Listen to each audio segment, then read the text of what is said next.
making a scarf, you're gonna have to make a lot of chains so it could fit around the person's or yourself head. So that's gonna be about a good 40 to 100 chains. I mean, if you want it to be more of a droopy scarf, then it's going to be a lot of chains, obviously.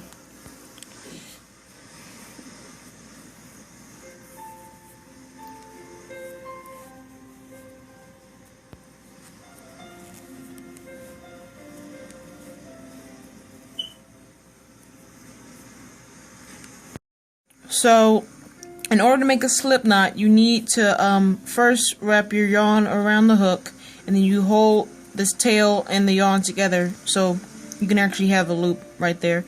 And then you wrap the yarn around the hook again, you hook it with the hook, and then you go through the loop that you just made. And then you do that one more time. So you wrap it around, you hook, and you go through.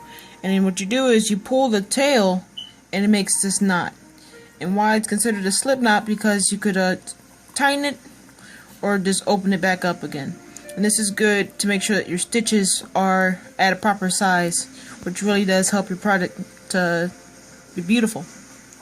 So in order to make a scarf, you would have to need a lot of chains. So in order to do the chain, it's actually very similar to an actual knot. You just wrap it around, and you go inside, and you just continue. Make sure that the chains are about the same size. This is actually very critical. You want to make sure that your project is nice, so you got to make sure that your stitches are the same size.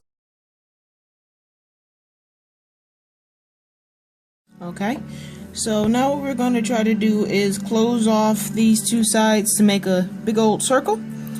So how I do this is you go inside the stitch, you grab this, make sure you got both stitches too, so you can pull in both of them, and now you got yourself a circle.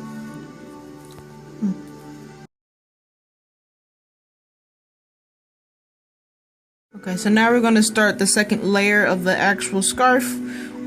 So what you do is you go into one of the stitches, you hook on, and you pull through. And now what you do, now since you have 3 of them, you hook on or loop, you go through 2 of them, you loop again, you go through the other 2. And that's your first layer. So then you just keep on doing that with all the other stitches until you make a full circle.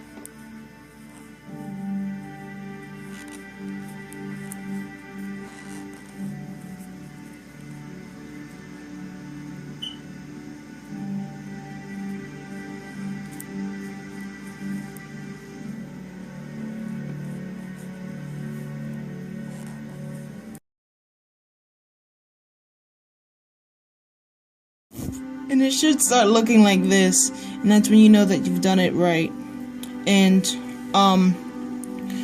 what you could do to add some flair to it is actually start skipping the actual stitches so you can make those gaps bigger. Like